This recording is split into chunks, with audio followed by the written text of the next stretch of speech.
Good afternoon, everybody. Welcome back to the conference proceedings. The first item of the second half of the conference is the fifth plenary session. Here, I'm glad to invite Madam Chapa Velagedere, National RESC Coordinator, Head of the Department of English, National Institute of Education, to introduce the plenary speaker. Over to you, Madam.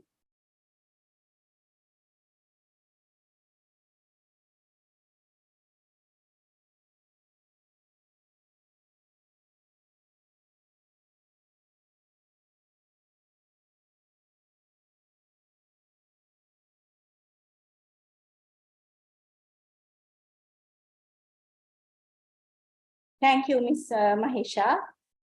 Good afternoon, everybody. I'm truly honored to have this opportunity to introduce the honored plenary speaker for the last plenary session of the day, as well as the entire 3-day symposium. The plenary speaker today needs no introduction, but as customary, we are going to introduce her. She is Ms. Psyche Kenneth.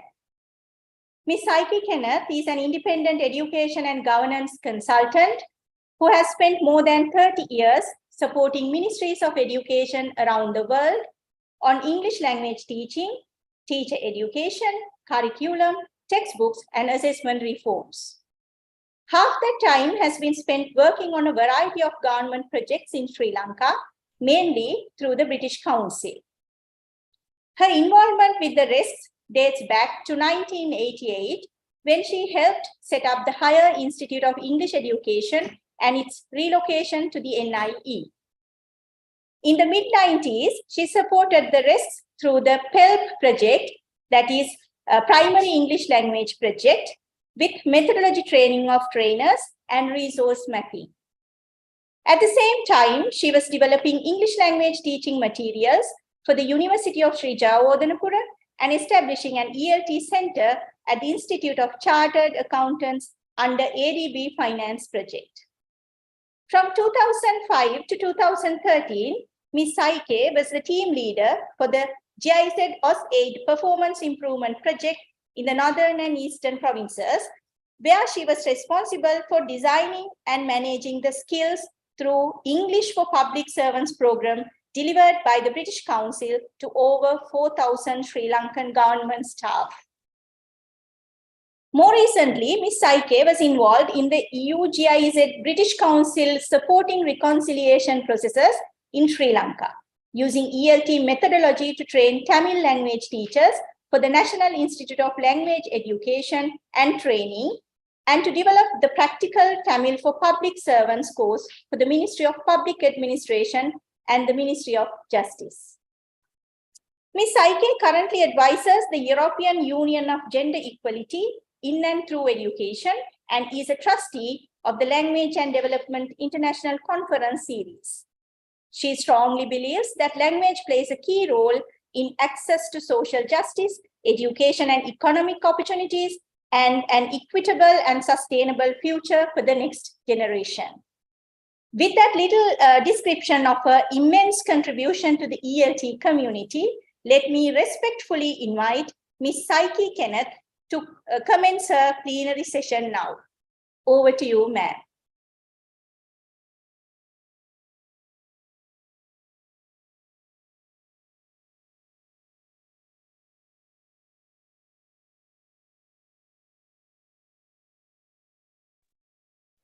Everybody. Thank you very much for that very nice introduction, Chapa. And it's a great pleasure to be here. I think that Chapa described a little bit of my involvement with the RESCs. It's really wonderful that after, gosh, more than 30 years, the RESCs are still going strong, and that you've invited me to talk about them. That's really brilliant. And today, if I can share my PowerPoint, today I'm going to talk in this last session about rethinking the educational force towards building back equitably. That's quite a heavy, tall order after lunch. So I hope I'm going to keep it lively and keep you awake. And what I really want to talk about is equity in English language teaching and learning in Sri Lanka. And what I'd like to do is to invite you this afternoon to step out of your comfort zone. There we are in our classrooms with business as usual. But I think I did that for at least half of my career. I focused on the classroom. I focused on methodology. And it was a wonderful thing. It is a wonderful thing because we take teachers who have very few tools in their toolbox and we open that for them and we give them all these wonderful skills. We see their learners come alive in the classroom and it gives us wonderful energy and feedback. And I think I stayed in that environment for a long time. But as I've grown older and as I've worked more and more with ministries of education around the world, I've moved from pupils to politics. And I never thought I would say that, but actually I have to look at a bigger picture, and I would like you all to look at a bigger picture today. I think that I spent half my career changing individuals, helping teachers grow, putting them through methodology courses, seeing their wonderful skills blossom, and then we returned them as a changed person to an unchanged environment. We sent those wonderfully trained teachers, all of you included, back to schools and colleges where the school principal or the college principal or the head of department were unchanged. What happens? The teacher next door hears that you and your class are having a fantastic participatory time. People are working in groups. People are really learning. And the teachers who don't have those skills feel uncomfortable. And the school principal walks by and looks in your classroom and says, well, what's all that going on in there? She must be out of control. He must not be in control. We have to stop that. So we've spent so many years sending changed people back to unchanged environments. And so the equity, the leveling up, the strengthening the whole teaching workforce in Sri Lanka hasn't happened. And so today I'm inviting you to step out of your comfort zone, not as business as usual, but I want you to think about being a champion of change beyond your classroom. Really, to start with, because we're talking about equality and equity and those concepts, we have to think about inequality in Sri Lanka. And to do that, I'd like to introduce a term which people working on inequality, not just in education, but in health and in social services and in justice, this concept of intersectionality, which is very important for understanding equality and inequality. Now, intersectionality is how these sorts of factors that you can see on the right combine to make vulnerable people, to make disadvantaged students in disadvantaged areas in Sri Lanka doubly vulnerable or triply vulnerable, or in this case, 6 layers of vulnerability. If we look at the bottom circle, the single biggest driver of inequality in not only in Sri Lanka but across the world is poverty. If you are poor, if you come from a poor household, you are more disadvantaged than if you come from Western Province, Colombo, and you go to Ladies or Bishop's College. That's a given. And status, social status and caste also play a role here. So if you are a toddy tapper's son from Uva or North Central Province, in a rural location, you are more disadvantaged than that kid who's going to Bishop's College in Colombo. So if you look at the next layer of intersectionality, location is terribly important in Sri Lanka. The difference between urban environments and rural environments. And if you've been displaced, so at the end of the war, how many children were displaced in the Valley, returning to areas that maybe they were never born in, going to schools that hadn't yet been reconstructed. So location, being in a rural environment or being displaced from one environment to another on top of poverty doubles your inequality. Gender, I've been working on gender for a very long time now, girls' education and equaling, leveling up between boys' opportunities and girls' opportunities. Sri Lanka is less disadvantaged in terms of gender inequality than many countries I've worked in, but there is still a boy preference, and we saw that in COVID. So, for example, during the COVID time, if there was a digital device in the house, and if a brother and sister had an online class scheduled at the same time, then the boy gets the preference. In school, there's a gender bias towards boys doing STEM subjects, science, technology, engineering, maths, and digital subjects. Girls do humanities and languages. So there are in the textbook, the photograph of the child raising the flag for the VIP, it's a boy. So we do have these gender biases, and that makes girls more vulnerable. So you go back to the beginning, a poor girl displaced from Mullativa to Kilinochchi is more disadvantaged than the boy who goes to Bishop's College in Colombo. Obviously, ethnicity and religion create inequalities. The very fact that children go to Tamil medium schools, Sinhala medium schools, and this also links to language at the top of the chain there.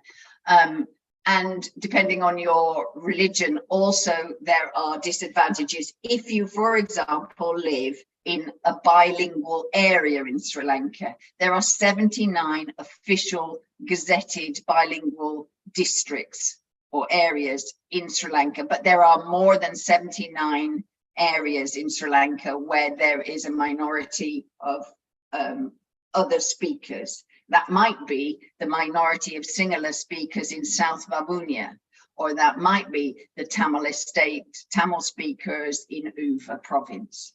It works both ways. And another vulnerability is if you are a disabled child or a child with special education needs. And finally, I put language at the top. I've already talked about Sinhala and Tamil, but imagine that you're a child who at preschool or at kindergarten gets a really good English language medium teacher. So by the time you get into regular school, by grade 2 or grade 3, you already have your alphabet. You are in an advantage where another child who hasn't learned the alphabet is disadvantaged, and there's an inequality going on there. And the teacher will start by assuming everybody can write English and that they can do their letters. And so the child who didn't have the English preschooling input is at a disadvantage. So if you link all those things, I just want you to try and imagine somebody who has all of those characteristics and imagine how far behind they are, how much they need to catch up, how much we need to build back to bring up their equality. So we've talked about inequality and intersectionality. So the next thing to talk about is understanding, what does equity mean? Equity and equality don't mean the same thing. Equality is everybody being equal. So what is equity? The best way to understand this is to look at this picture. And I've been using this picture for many years to show people the difference between what's equality and what's equity.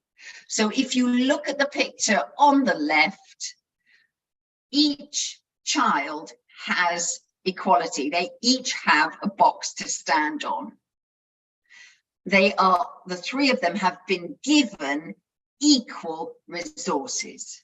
But by giving everybody the same thing, the same resource, the same help, we are advantaging some children more than others. So if you look at the boy on the left, the tallest boy, his box makes him stand a head and shoulders above everyone else. He has a fantastic view of, I think it's a baseball match, but let's call it a cricket match because we're talking about Sri Lanka. He has a fantastic view of the match.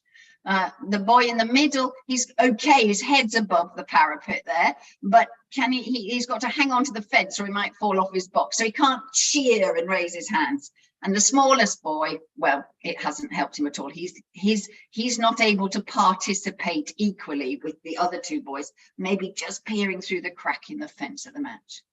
On the right, that's the definition of equity, that we give different resources to different groups of children depending on their inequalities and their vulnerabilities, those things I showed you in the last slide. So depending on their gender, where they live, their rurality, whether they've got 3 languages, 2 languages, or only 1 language, we give them more resources, we give them more help.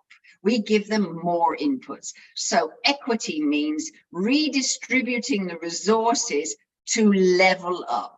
And so when we talk about building back, when we talk about leveling up, we're talking about equity and redistributing the resources, in this case, the boxes, to the right kids.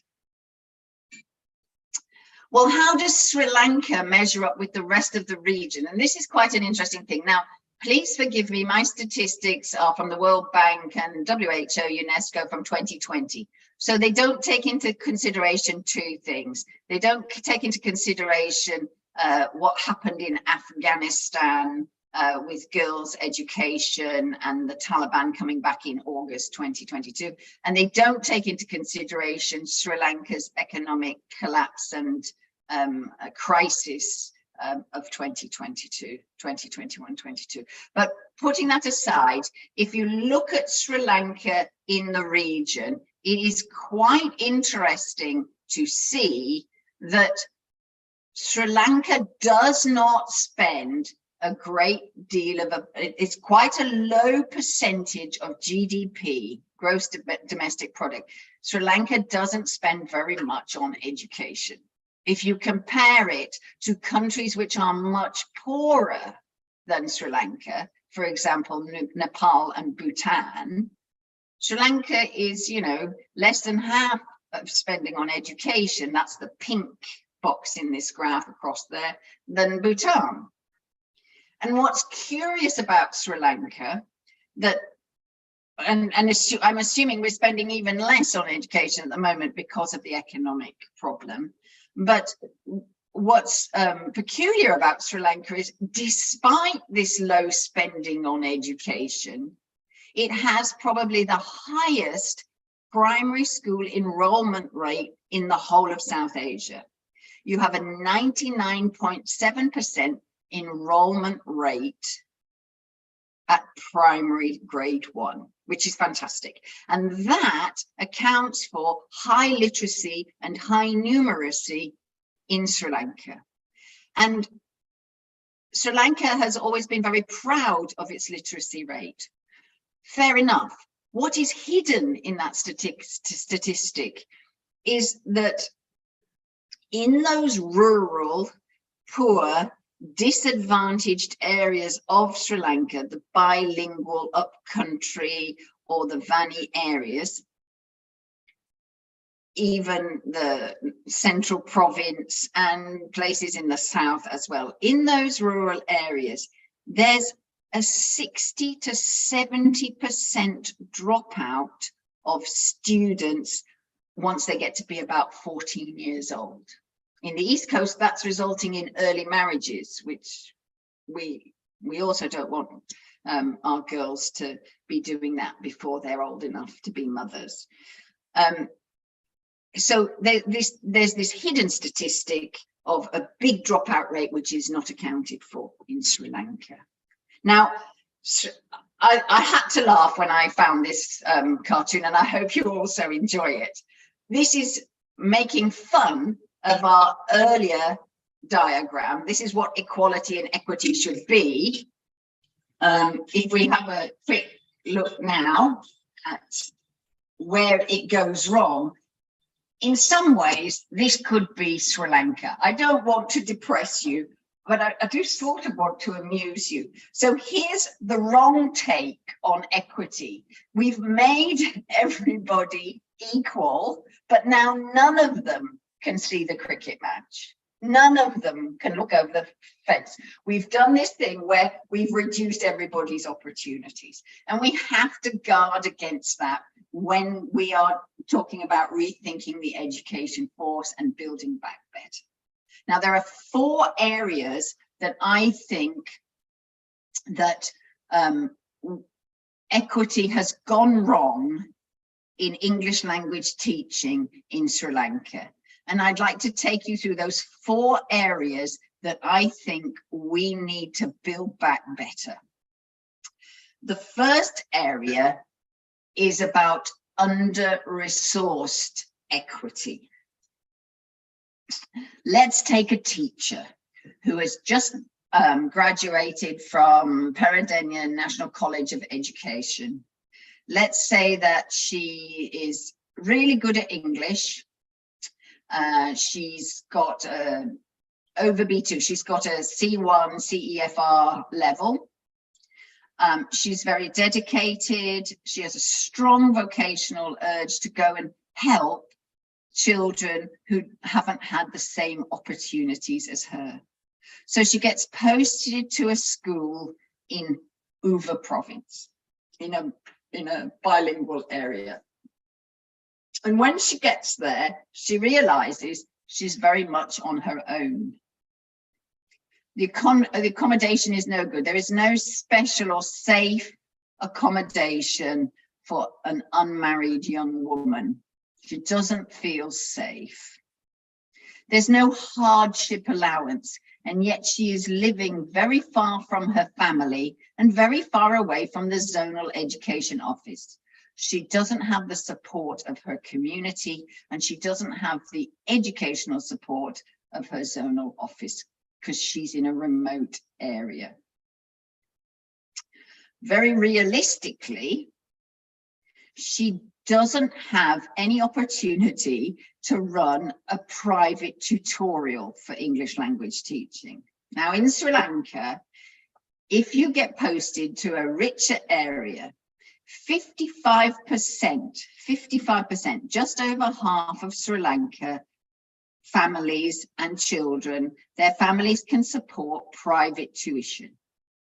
45% of those families in Sri Lanka, that's nearly half of the children, of the 4.2 million children who go to school in Sri Lanka, 45% of them cannot afford private tuition.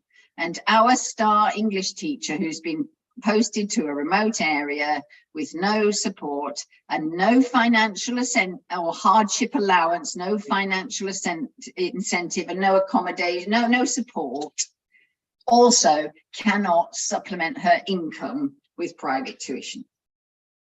And so, as soon as she can, she gets transferred back to Kandy. So that for me is under-resourced equity. The desire to help others is there, but the incentive for young, talented teachers to help with building back better is not provided by the Ministry of Education. The second type of misplaced equity, let's call it, is what I would call ungoverned equity. And ungoverned is a polite word for talking about corruption. Now, we don't talk about corruption in Sri Lanka because in comparison to many other countries in the region, it's not as bad, but we do have to talk about it because it's there. Let me tell you another story. So in Sri Lanka, as you know, 10%, maybe you don't know, only 10% of kids get through A levels and can attend state universities. Only 10% of children go to state universities, and most of them come from urban environments, and most of them come from Western provinces. So the Ministry of Higher Education created a quota system, and this is an equity system, giving only 40% of places at state universities on merit, and 60% of places at university for what's known as the district quota. Now, this allows children from disadvantaged areas with those inequalities, with those intersectional problems and discriminations to get into university. But it's a false kind of equity, because although that 60% of those places have been given to poorer areas, to the rural schools, type C schools, which it's aimed at, have not been upgraded. Those type C schools remain at the bottom. And the teachers, the facilities, the learning that goes on in them is not as good as the AB schools. So on top of that kind of giving with one hand but not the other, providing the places but not upgrading the type C school, there's something else that's going on. Some wealthy families whose children maybe cannot cope with the real competition in their AB school in Western Province or in wealthier parts of Central Province or the Southern Province or Jaffna, wealthier families register their children at these rural type C schools, let the child study in the AB school, but when it comes to taking the A-level exam, send them to the type C school and qualify through the quota system into university. So that's an example of under-resourced, not helping the type C schools, but also ungoverned, that there is a governance issue going on here about how you monitor the 60% of the district quota. My third area of misplaced equity, or the equity that we see on the right-hand picture side of the screen, is what I would call unsupported equity. And here I'd like to talk about the National Colleges of Education. Please forgive me, this might not be you, but we know that there is a strong impulse to recruit teachers from these vulnerable areas. And that is a proper equity strategy to get more school leavers into pre-service teacher training, teacher education from these rural areas, so that they can go and upgrade these type C schools.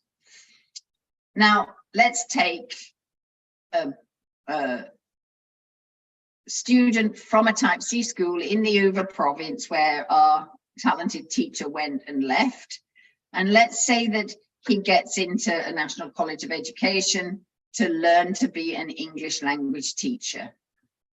Because the government was worried that if they keep the entrance exam for English, they won't get any teachers from the, they won't recruit any teacher trainees from the rural areas.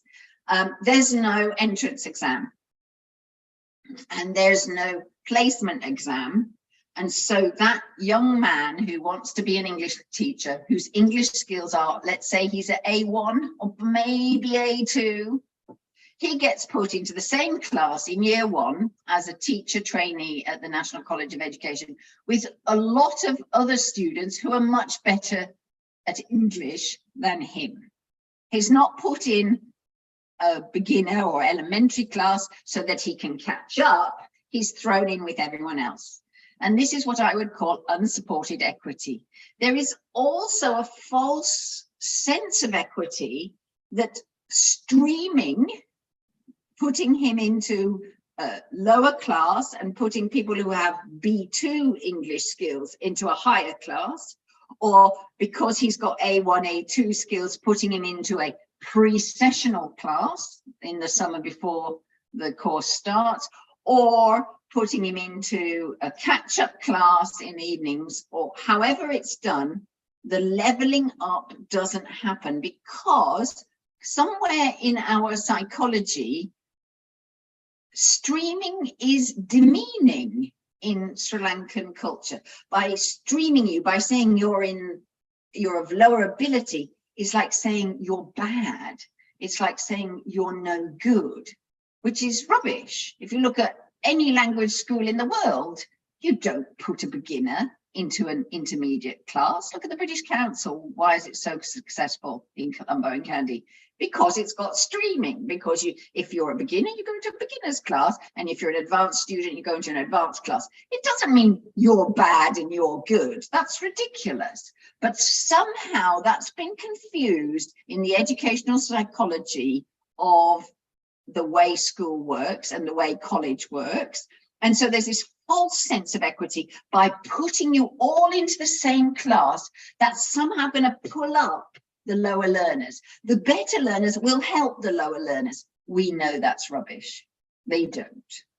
You put in that person with the lower ability, the A1 English, in the B2 English class. It's sink or swim. What happens? The kid sinks. It's going into that hole in the picture. It's sinking down. So that's what I would call unsupported equity. The fourth area about where we really need to build back better is what I would call unthought through equity. Now, unthought through equity is usually because of populist political push. Let me give you an example.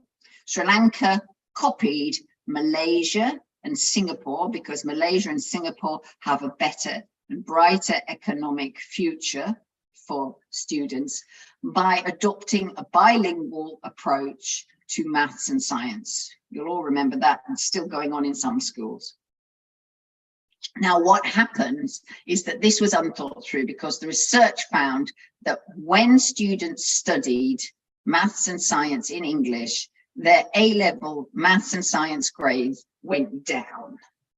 And that's because the maths and science teachers didn't have enough English to teach properly. They were so worried about their English, they simply read their notes in class. That meant there was no group work, there was no pair work, there was no peer learning, there was no real teaching, there was no concept checking, there was no dialogue between the teachers and the students, because the teacher's English wasn't good enough to be free and teach naturally in English. So they just read their notes, they wrote on the board, and the kids copied. So the kids didn't learn maths and science, and the kids didn't learn English. That is an unthought through equity strategy. You think you're leveling up, you think you're helping kids math, science and English, but you're actually doing none of it. You're digging yourself into a hole. And I would like to comment, because I know it's on the cards, that introducing English in grade 1 is also an unthought through equity policy. It is populist, it is political, and the idea is everyone gets leveled up at grade 1. But let me remind you of the statistic that I told you before. 99.7% enrollment rate at primary grade 1. Fantastic, fantastic figure. But you simply don't have enough English teachers to teach at grade 1. So the place where there are the absolute highest numbers, you're now saying you're going to teach English there as well. So this is an unthought through human resource problem.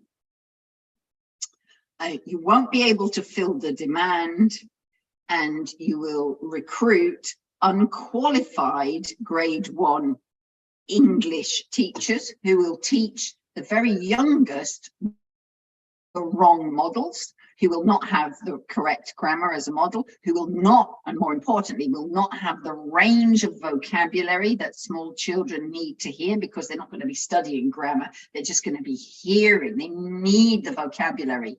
And it's exactly the vocabulary that the unqualified English teacher doesn't have.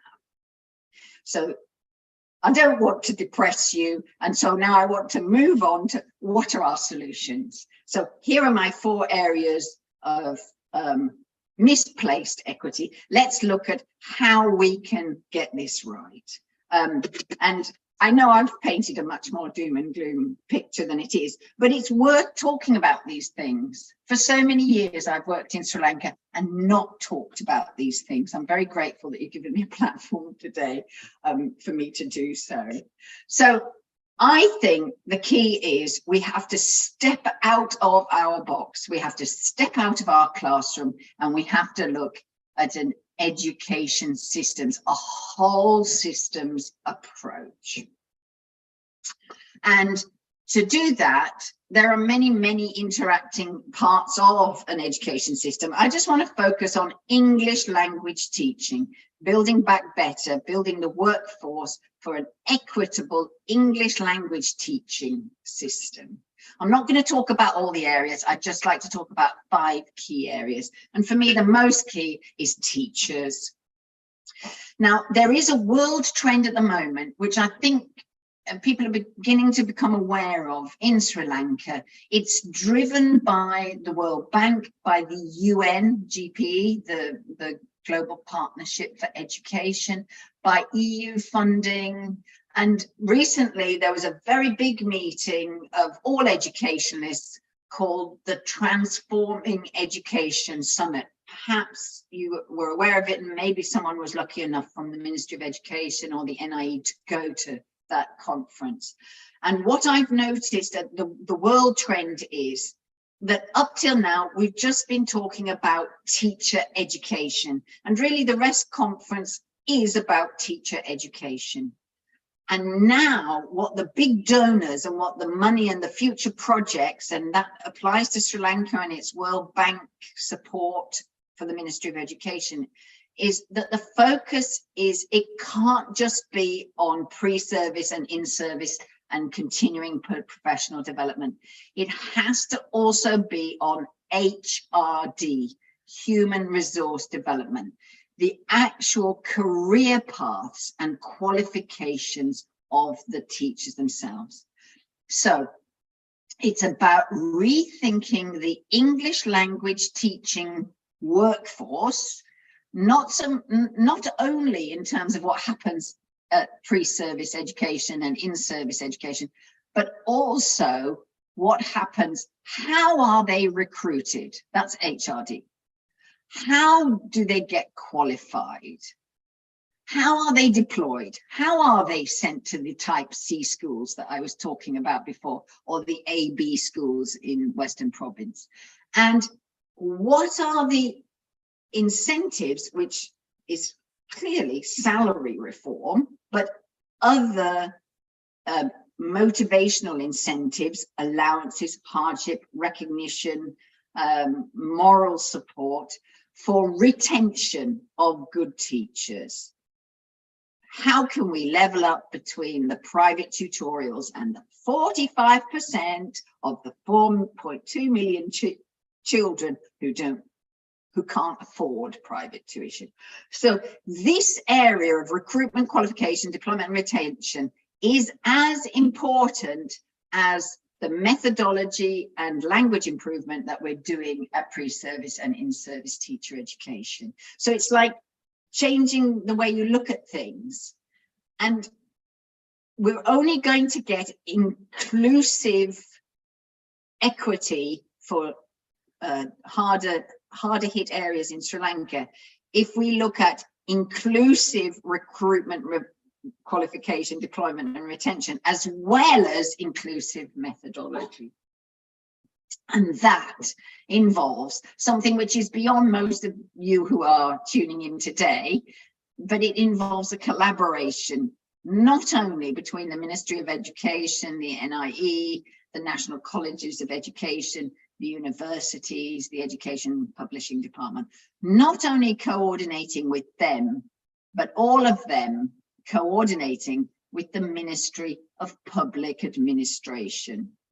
Remember, teachers are civil servants, and all of those recruitment, cadre, schedule, laws apply to teachers and their promotions and their retention and their qualification, and all the unqualified teachers who are there as political appointments through influence who shouldn't be there. So when I'm talking about teachers, I'm talking about both things. That thing which is beyond you, but really requires the coordination of the Ministry of Education and the Ministry of Public Administration and the Ministry of Higher Education.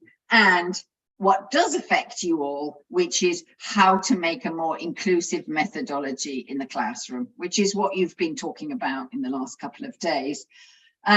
So if we look at what you can do, apart from being aware of this problem that I've told you about up till now about the workforce, the thing that you can do is make sure that your methodology is inclusive in the classroom. And I'm going to come back to that at the end of my talk. What are the techniques? But one thing I would like to say here, I mentioned there should be collaboration between the NIE and the colleges and the schools. So one thing I would mention, in the new modules that Madam Chapa has been developing with her team at the NIE, there is an opportunity for trilingualism, which is by its very nature inclusive. This is just an observation from my side. In the new module approach, it's a very laudable competency approach to learning. And at the end of each module, actually at the end of each session in the module, there's a checklist of competencies that the children tick off. Now I can do this. Now I can talk about ability. Now I can talk in the past. Now I can use this vocabulary. Now I can write an informational text. But the checklist that the children tick off is in English, and the English in that text, in that checklist, is at a higher level than what they've actually been studying. So it is not clear that the children will understand what they're ticking. The purpose of the checklist is to empower those children, to show them their new competency, what they can do. It's absolutely right. But if it were written in Sinhala and Tamil, in both languages, Sinhala and Tamil, first of all, it would be a better evaluation, because the children would understand very clearly what they are ticking, and they can be more honest about it. And they can really see, oh, that's what we were studying. Oh, okay, that's how I think of it at a critical thinking higher level, rather than doing it in English where they'll be encouraged to tick the boxes without understanding. So there are opportunities within the English language modules and new textbooks to have a more trilingual approach. And by having, you've all heard the rhetoric of trilingualism for sure, but really having that in the modules might be a more inclusive way within the methodology of bringing children together. The second area of an education systems approach is EMIS. EMIS stands for Education Management Information Systems. Education Management Information Systems. And EMIS is the ministry, the provincial education department, and the schools and zonal education offices obligation to keep data, to collect data and use it for planning.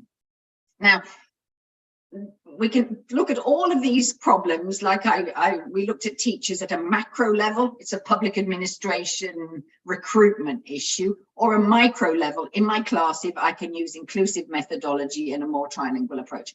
For all of these issues, we can look at the macro and the micro. So if we look at EMIS, the macro is that the Ministry of Education has to have a central data collection system for disaggregated data.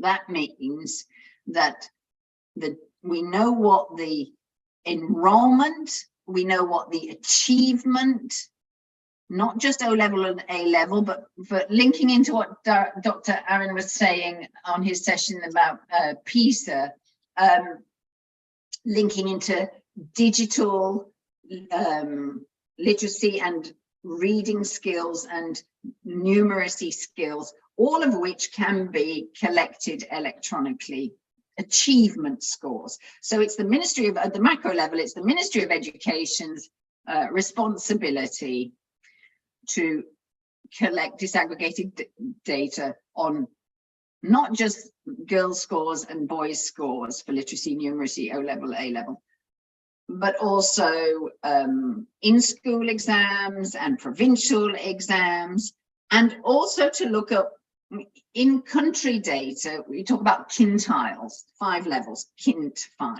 okay? The lowest quintile, which are my kids we were talking about in their type C school in Uva province or in Mullativu province, they're in the bottom 5th, the lowest quintile. And the highest quintile are the kids in Western Province, probably in Colombo, right? And if we've got equity, then we're going to spend more money on the lowest quintile to bring them up to the same as, we're not going to spend the same money. These kids are receiving loads more money than these kids at the moment. We've got to spend more on the lowest quintile. So you can't work out who's in the lowest quintile unless you have this disaggregated data. The data has to be disaggregated, not just by province, but by district within the province and even by school. So that's the macro level. How does that affect you? Well, more teachers in class need digital skills. They need to be able to keep records in simple Excel spreadsheets so that they can prove achievement in a formative way as well as a summative way. And now that's a whole nother presentation on formative assessment, but digital records of formative assessment help this education management information and leveling up. So teachers and zonal education offices and school principals need to become more digitally literate so they can feed into an EMIS system, which is key to what I would call equity responsive education planning and equity responsive budgeting. Third area is accountability. Accountability goes back to what I was talking about in terms of qualifications. The National Colleges of Education and ISA's zonal offices in service need to account for the ability of English language teachers, and that is something that we can do with the people in this audience today. There has to be a placement test coming into the National College of Education, and all in-service teachers across Sri Lanka who are already teaching also need to do that placement test. And then those who are below a B2 level need English language improvement courses. This is work that Dr. Leslie Dick, who's in our audience and who is known very well to you all and admired, this is work that Leslie's been doing for a while now. The system is there, the placement testing is there, and the leveling up the workforce, the teacher training, language improvement, it's a mixture of language improvement methodology course, that is also there. Using the EMIS data, we need to feed into that with the placement test data, and we need to level up by bringing all English language teachers in Sri Lanka up and beyond a B2 level. That's what I mean by accountability. The other side of accountability is empowering parents. Now, many of you who've joined today, you're not only a teacher or an educational specialist or a lecturer or a trainer, you're also a parent. Now, in Sri Lanka, parents are afraid of whistleblowing on teachers who, for example,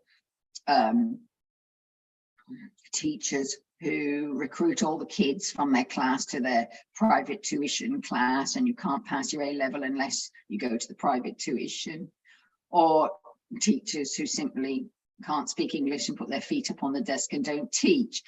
Parents are afraid of complaining about them because they fear that that teacher will then punish their child with low marks. But somehow we've got to empower parents to demand something better where the teacher cannot speak English but is teaching English.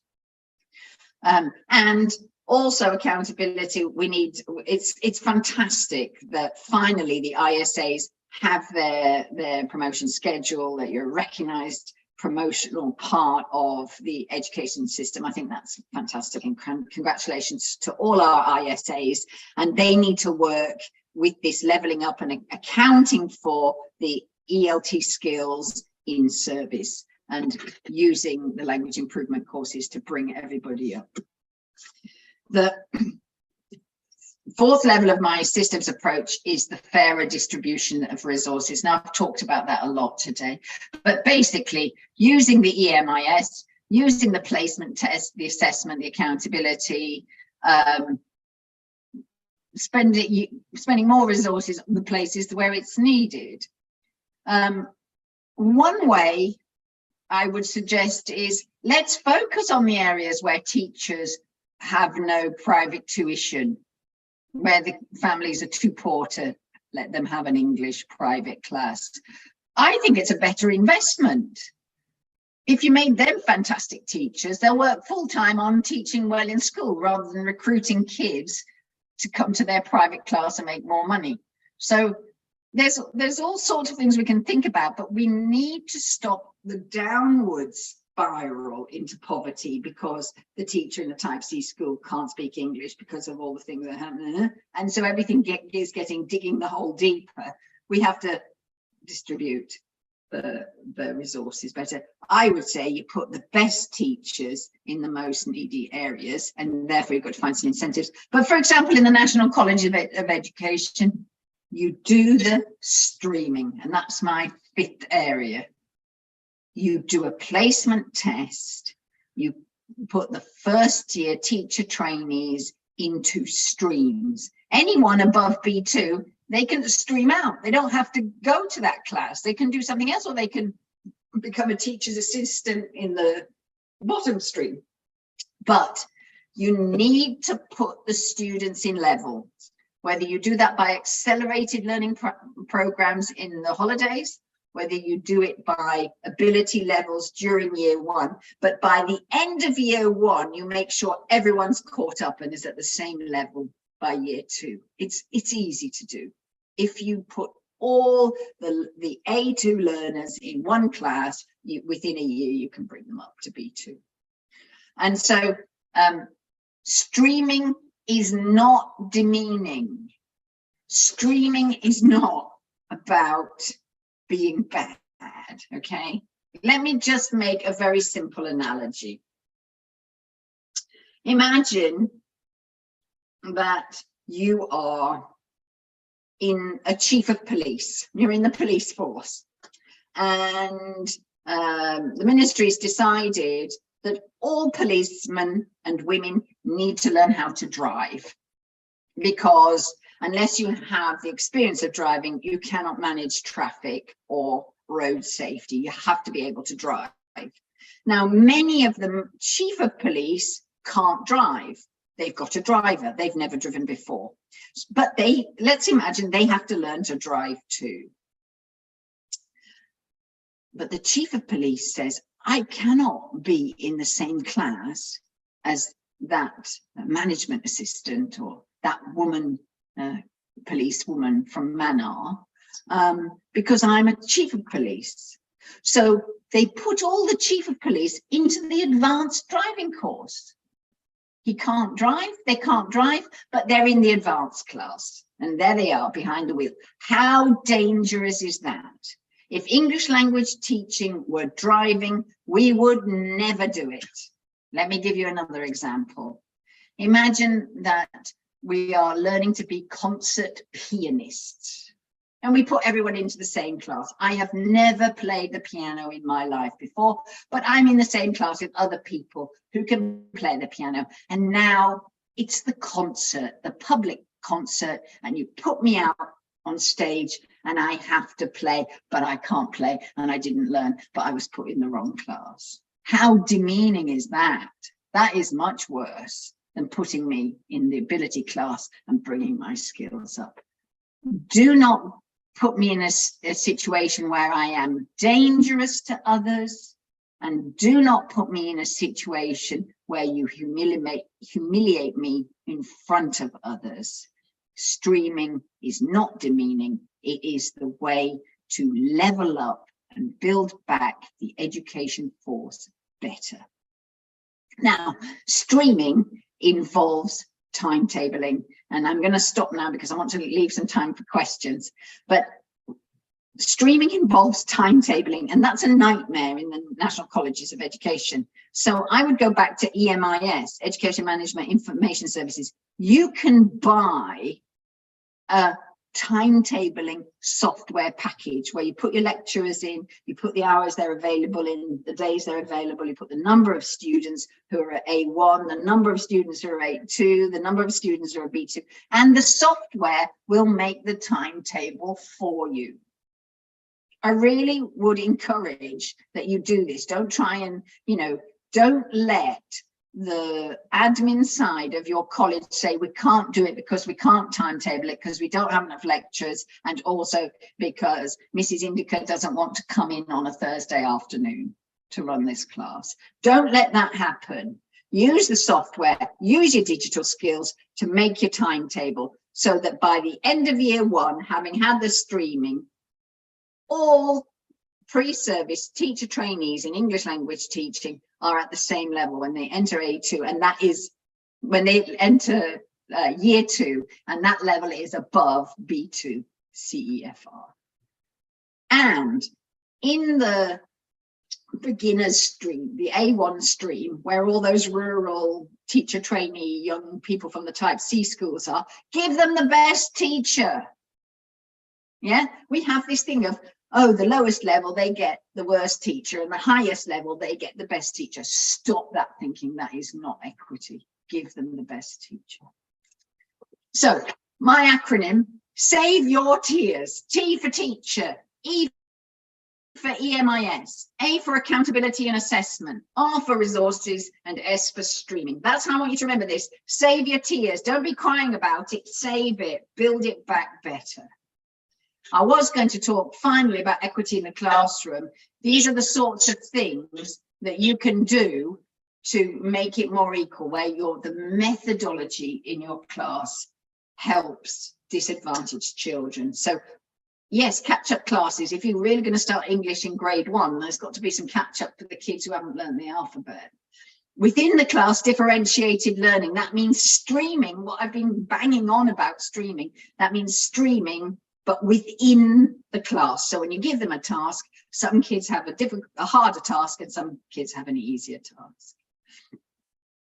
Content, put role models of champions of change, put equity and critical thinking role models into the fabric of what you're teaching. So when you read a story, make it a story about a champion of change to inspire children and inspire yourself. You know how to use methodology for teamwork and leadership and turn taking to making an inclusive, more equitable environment in the classroom. And finally, formative assessment, which I've mentioned before, and I think it needs a whole separate seminar.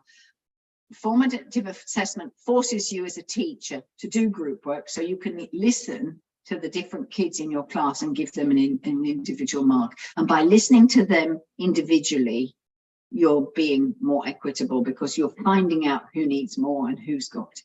But I'd like to stop there. I've only left you 5 minutes for questions. I've talked far too long. So I would like to, if you have any feedback or discussion or questions, I'd like to invite you to do that.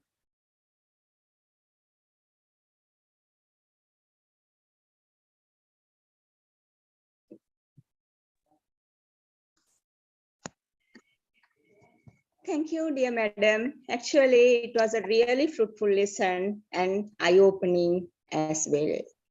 Thank you once again. You just told me my story, which I started 30 years ago as a novice teacher. How interesting. Yes. Yes, they sent changed person. I'm sad actually. They sent changed person to an unchanged area. Now, after 30 years, I'm happy, madam. In what way? In one way, because now in Sri Lanka, I know you know this, they are almost in all the provinces, we are happy, more than 70% students pass English.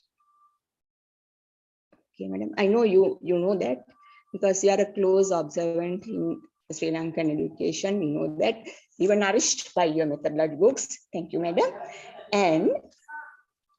But our students, when it comes to the utility value, they are lagging behind. Please, we have done a lot to the system. We failed. Please guide our novice teachers by saying something for them, by advising, giving an advice today.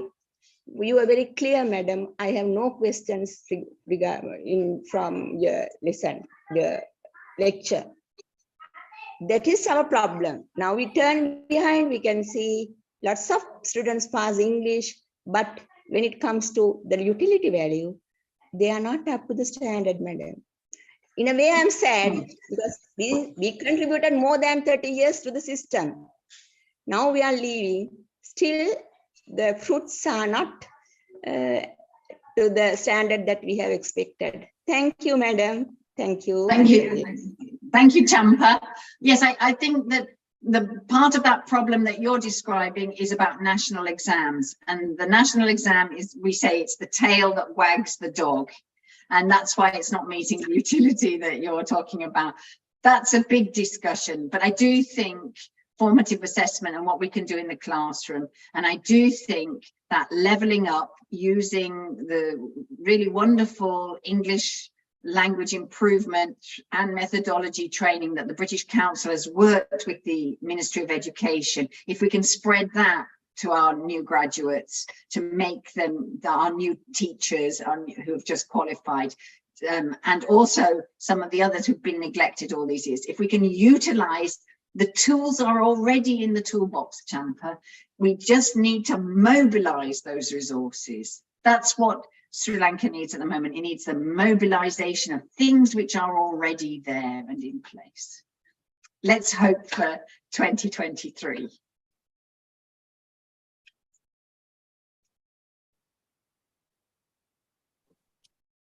I don't know if anybody else has any questions. Otherwise, I shall hand back to you.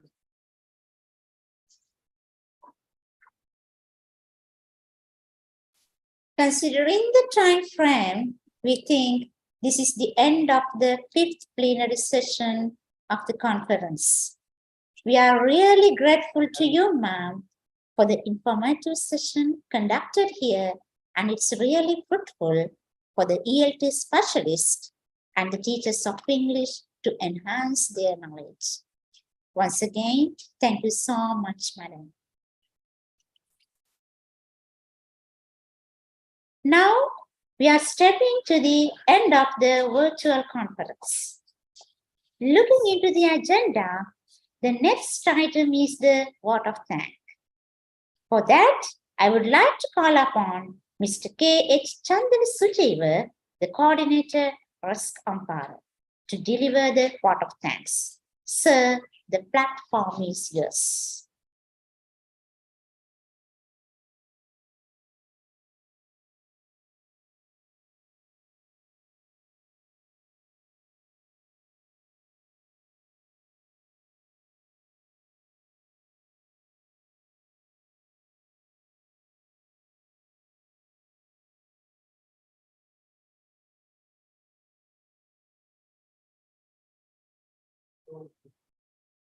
Right. Good afternoon, everybody. I am so privileged and honored today to vote of thanks at the 24th National RESC Conference and 9th National Conference on Language Assessment. So, I would like to thank first Dr. Sunil Jayantanavaratna, the Director General of the National Institute of Education, and Dr. Darshana Samarivira, Deputy Director General of the Faculty of Languages, Humanities, and Social Sciences, National Institute of Education, who are always behind us, giving the great strength to make this event success. And also, Ms. Nimali Baduralia, the director, Ms. Anupa Mohandiramge, the Deputy Director of Education, and the other officers of the English and Foreign Language Branch, Ministry of Education, for their support. And I would like to extend my gratitude to Mr. Orlando Edwards, Country Director, British Council, Sri Lanka, Ms. Christy Gilmore, Public Democracy Officer, US Embassy, Colombo. And also the keynote speaker, Dr. Munira Hanifi, Head of the Department of Planning, Research and Inventions, Institute of Teach Education, International Language Campus, Kuala Lumpur, Malaysia. All the plenary speakers from the reputed universities, local and international. Ms. Aruni Piris, English Language Program Coordinator, US Embassy, Colombo. My sincere thanks go to who conduct all the RESC members to their workshops. All the officers who introduced the plenary speakers. Then I would like to give my special thanks to make this event success. Ms. Chapa Velagedara, Head of the Department of English, and Ms. Kalani Verosha, Assistant Lecturer, Ms. Krishanti Gay, Assistant Lecturer, and the other lecturers of the Department of English, National Institute of Education, including the office staff, especially Hansa Geetani, Gimhani Kanchana, and Swarnalata.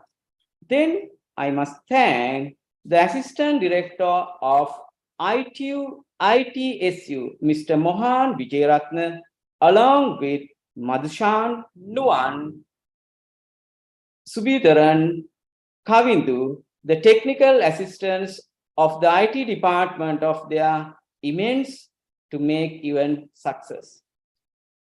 And also I would like to thank all the university lecturers, teacher educators, master trainers who participated in the conference.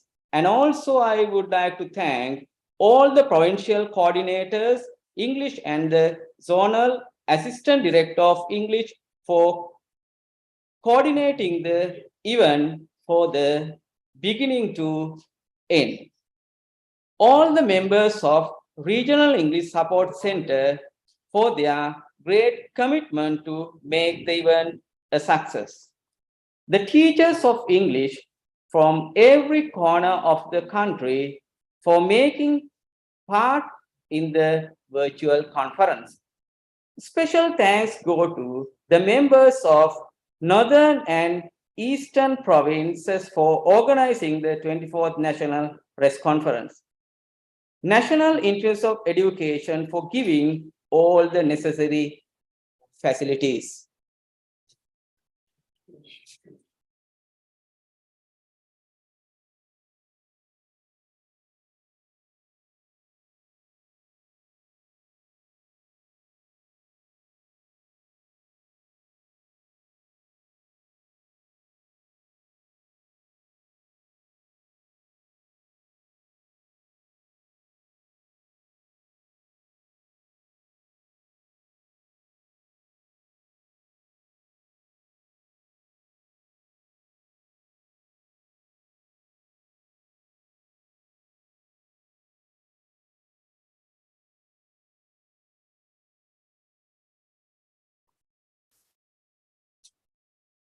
Thank you so much, Mr. K. H. Chandana Suchiva, the coordinator, RESC Ampara, for delivering the vote of thanks.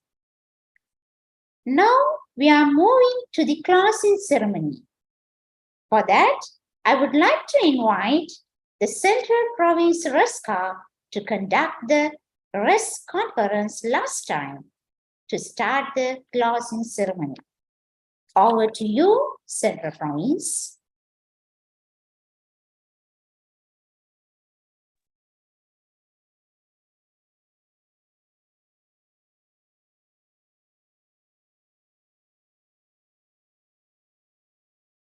Can you hear me?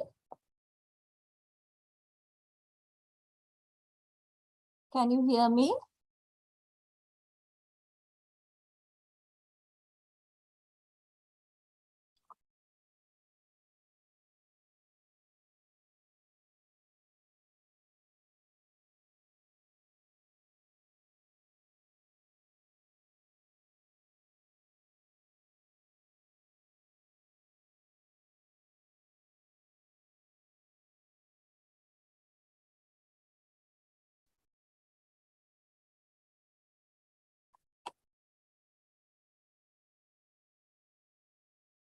Can you hear me?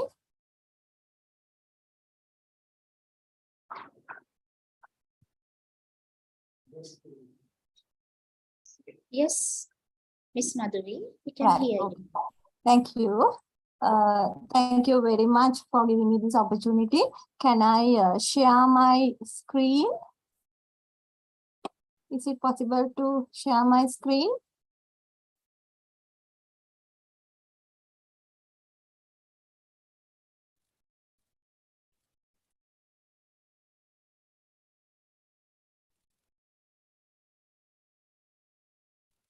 I need to share the screen.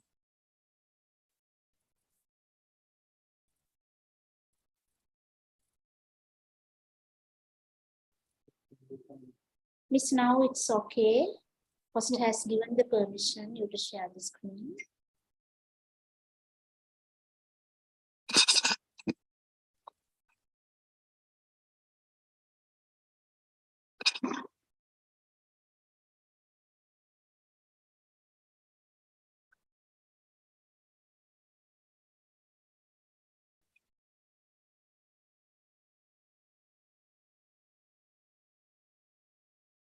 Hope that you can see the screen as well. A warm and graceful evening to all most valued guests, officials, my dear friends, and everyone joined us from different corners of the world.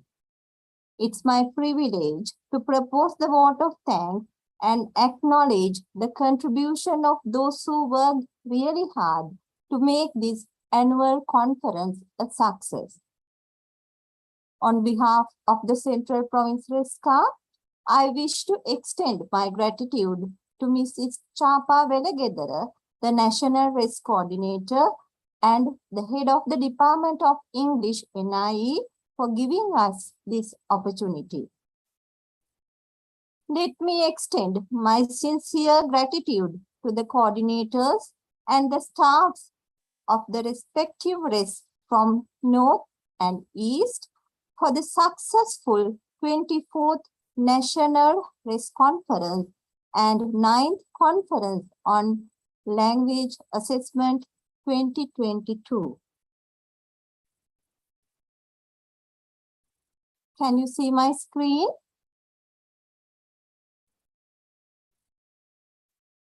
RESC Trincomalee, the coordinator, Mrs. Chulani Neelavira, teacher in charge, Mrs.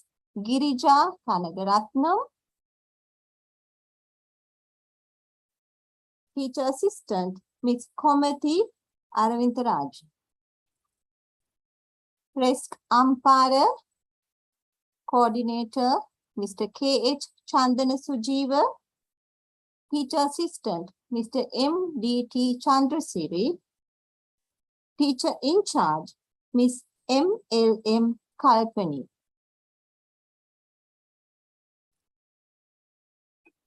RESC Jaffna, coordinator, Mr. E. J. Leslie, teacher in charge, Mrs. S. Sivakumar, teacher assistant, Mr. S. Suresh Kumar. Coordinator, RESC Batikalo, Mr. C. Constantine.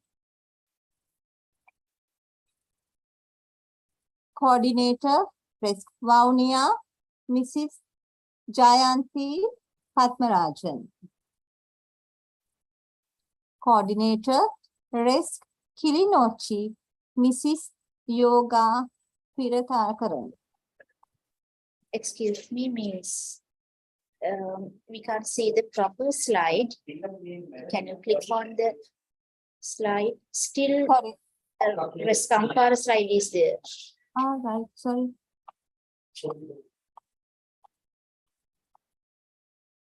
Can you now see?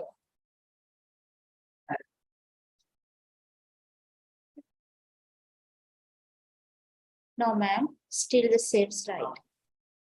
Oh, now it's okay. RESC Jaffna slide is here. Yeah, Jaffna. I told the names. I will show you the photos. RESC Batikalo, RESC Vaunia, RESC Kilinochi. A heartfelt gratitude to Dr. Darshana Samaravira, the Deputy Director General, Faculty of Languages, Humanities and Social Sciences, for the guidance extended to the RESC family over the years. The success of this conference means her planning and guidance. I need to mention my deepest sense of appreciation to Madam Chapa Velagedara, the National RESC Coordinator and the Head of the Department of English, NIE, for enormous dedication in organizing this grand event. Furthermore, a big thank you to the academic and non-academic staff of the Department of English for the enormous cooperation extended to make this annual event a success. Dear friends from North and East, all of you deserve appreciation of high order. Best wishes for the RESC Conference 2023. Thank you.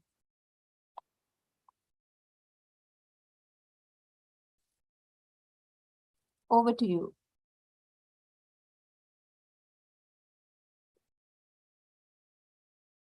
Thank you so much, Ms. Madhuri Kannangara from RESC.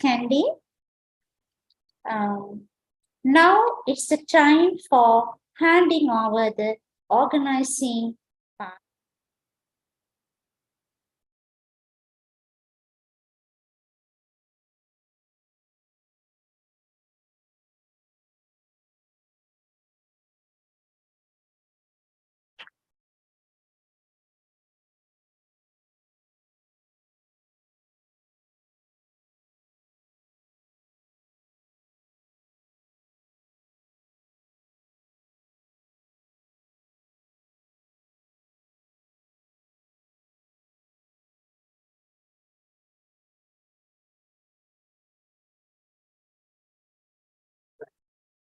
There's a special announcement to you all. You can watch all the workshops and the sessions through the YouTube National Institute of Education Sri Lanka YouTube channel. The link is in the chat box. Ladies and gentlemen, now we have completed our agenda and come to the end of the 24th National RESC Conference and 9th National Conference on Language Assessment 2022. This virtual conference is a really successful one. A success not only because we had a high number of participants throughout the country, but we have had many very interesting thematic sessions and interactive workshops in the virtual platform over 3 days. I'm quite sure that you all were able to deepen your knowledge on various fields on language assessments too. So I thank you once again for your participation and wish you all the best for the 25th National RESC Conference and 10th National Conference on Language Assessment 2023 with the members of Northwestern and Sabaragamuwa provinces. See you in 2023.